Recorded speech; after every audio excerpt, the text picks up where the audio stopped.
Hello বন্ধুরা, আপনারা সকলে কেমন আছেন? আশা করি সকলে ভালো আছেন। আমি সুপর্ণা আপনাদের কাছে নিয়ে চলে এসেছি আবারও এক নতুন নিউজ। বন্ধুরা, আপনারা সকলেই জানেন এই মুহূর্তে হচ্ছে এসআইআর। আর এই এসআইআর এর প্রথম শুরু হয়েছিল বিহারে এবং পরবর্তীতে হয়েছে পশ্চিমবঙ্গে। বিহারে যখন এসআইআর চালু হয়েছিল তখন দেখা গিয়েছে অনেকেই ভুয়োভাবে এই এসআইআর এর বিভিন্নভাবে সাধারণ মানুষকে অনেক হেনস্থা হতে হয়েছে। এমনকি পশ্চিমবঙ্গে যখন এটা চালু হয়েছে তখনও দেখেছি আমরা যে আধার কার্ডকেও প্রামাণ্য নথি নয় বলেই গণ্য করেছিল সুপ্রিম কোর্ট। তবে আজকে আবারও সুপ্রিম কোর্টের তরফ থেকে জানানো হয়েছে 11টি নথি যদি 11টি নথি বা 12টা নথি যদি আপনার কাছে যে কোনো একটা থাকে, আপনি ভারতীয় নাগরিক হিসেবে নিজেকে দাবি করতে পারবেন। আপনাদেরকে সমস্তটাই জানিয়ে দিব আজকের এই ভিডিওতে। তার জন্য ভিডিওকে স্কিপ করবেন না, প্রথম থেকে শেষ পর্যন্ত দেখতে থাকুন। ভিডিওটি ভালো লাগলে অবশ্যই লাইক করবেন, সাবস্ক্রাইব করে চ্যানেলটির পাশে থাকবেন। নিত্য রকম আপডেট ভিডিও পাওয়ার জন্য পাশে থাকা বেল আইকনটি অন করে রাখবেন। আপনাদেরকে দেখাবো প্রমাণস্বরূপ যে সুপ্রিম কোর্টের তরফ থেকে কি কি 11টি নথি বলা হয়েছে। এসআইআর এর প্রামাণ্য আধারেও নির্দেশ সুপ্রিম কোর্টের শীর্ষ আদালতের বিবেচনায় পরামর্শ দিয়েছিল নির্বাচন কমিশনকে। তা সত্ত্বেও বিহারের স্পেশাল ইন্টেনসিভ রিসিভে এসআইআর গ্রহণ করা হচ্ছিল না আধার কার্ড। এমনকি আধারের মাধ্যমে জমা দেওয়া আবেদনপত্র বাতিলের খবরও শোনা যাচ্ছিল। সুপ্রিম কোর্টের সামনে সোমবার এই তথ্য পেশ হতে নির্বাচন কমিশনকে দেওয়া হলো নির্দেশ। বিহারে ভোটার তালিকায় নাম তোলা বা বাতিলের জন্য আধার কার্ডকে প্রামাণ্য নথি হিসেবে গ্রহণ করতে হবে। বিচারপতি সূর্যকান্ত এবং বিচারপতি জয়মাল্য বাগচি বেঞ্চে সাব মন্তব্য, আধার কার্ড নাগরিকত্বের প্রমাণ নয় ঠিকই, তবে এটি অবশ্যই সরকার স্বীকৃত পরিচয়পত্র, তাই আধারও গ্রাহ্য হবে এসআইআর এ।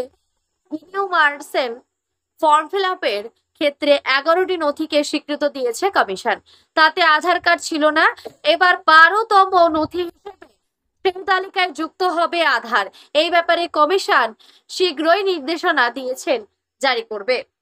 এদিন আরো বলা হয়েছে যে এদিন শুনানিতে নির্বাচন কমিশনের আইনজীবী রাকেশ দ্বিবেদী বারবার বলেন, আমরা আধার কার্ড নিচ্ছি, ইনিউমারেশন ফর্মে তা রয়েছে, ফলে অহেতু অভিযোগ করা হচ্ছে।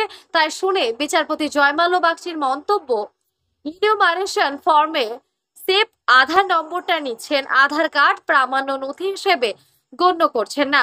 কমিশনের জারি করা বিজ্ঞপ্তি গ্রহণযোগ্য 11টি নথির তালিকা তো এটি নেই। আধার কার্ড নাগরিকত্বের প্রমাণ নয় ঠিকই, কিন্তু সরকার স্বীকৃত পরিচয়পত্র তো বটেই। সেই হিসেবে আপনাদের তালিকায় নাগরিকত্বের নথি হিসেবে পাসপোর্ট আর বার্থ সার্টিফিকেট ছাড়া তো কিছুই নেই, তাহলে বাকিগুলি কেন নিচ্ছেন? তখন আবেদনকারীদের অন্যতম আইনজীবী কপিল সিবাল বলেন, আমাদের দাবি একটাই, আধার কার্ড গ্রহণের নির্দেশিকা জারি। সুপ্রিম কোর্টের পরামর্শের পরেও বুথ লেভেলের অফিসাররা বিএলও আধার সহ আবেদনকারী আবেদনপত্র বাতিল করে দিচ্ছেন। বলা হচ্ছে এ ব্যাপারে কোনো নির্দেশিকা তাদের কাছে নেই। পাল্টা রাকেশ দ্বিবেদীর দাবি, আমরা তো কাগজে টিভিতে বিজ্ঞাপন দিয়েছি, ব্যাপক হারে প্রচারও করেছি। পাল্টা সিবালের যুক্তি, কিন্তু কোনো আনুষ্ঠানিক নির্দেশিকা জারি হয়নি, সেটাই চাইছি। কেউই দাবি করছি না আধার নাগরিকত্বের প্রমাণ। সওয়াল জবাব শুনে সুপ্রিম কোর্টের নির্দেশ, বিহারে এসআইআর এরবার থেকে আধার কার্ডও গ্রহণ হবে। তবে কার্ড আসল কিনা তা খতিয়ে দেখবে কমিশন। আগামী সোমবার এই মামলার ফের শুনানি হবে। বন্ধুরা, আপনারা দেখতে পেলেন যে সেই 11টি নথি কি কি, এবং সেই 11টি নথি থেকে আরো একটি যুক্ত করা হয়েছে আধার কার্ডকে।